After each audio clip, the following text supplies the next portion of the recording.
بسم الله الرحمن الرحيم. يا أيها المزمل قم الليل إلا قليلا نصفه أو انقص منه قليلا أو زد عليه ورتل القرآن ترتيلا إنا سنلقي عليك قولا ثقيلا إن ناشئة الليل هي أشد وطئا وأقوم قيلا إن لك في النهار سبحا طويلا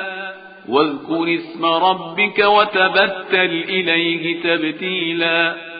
رب المشرق والمغرب لا إله إلا هو فاتخذه وكيلا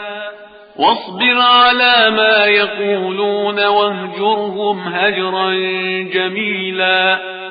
وذرني والمكذبين أولي النعمة ومهلهم قليلا إن لدينا أنكالا وجحيما وطعاما ذا غصة وعذابا أليما يوم ترجف الأرض والجبال وكانت الجبال كثيبا مهيلا إنا أرسلنا إليكم رسولا شاهدا عليكم كما أرسلنا إلى فرعون رسولا فعصى فرعون الرسول فأخذناه أخذا وبيلا فكيف تتقون إن كفرتم يوما يجعل الولدان شيبا السماء منفطر به كان وعده مفعولا إن هذه تذكرة فمن شاء اتخذ إلى ربه سبيلا إن ربك يعلم أنك تقوم أدنى من ثلثي الليل ونصفه وثلثه وطائفة من الذين معك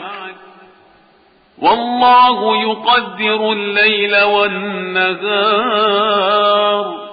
علم أن لن تحصوه فتاب عليكم فاقرؤوا ما تيسر من القرآن علم أن سيكون منكم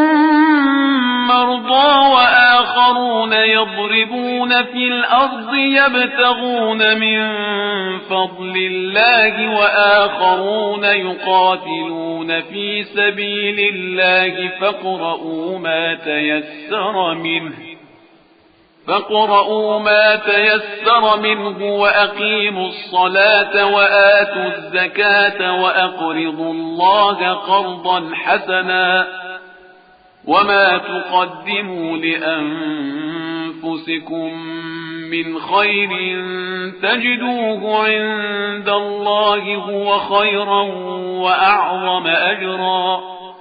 واستغفروا الله إن الله غفور رحيم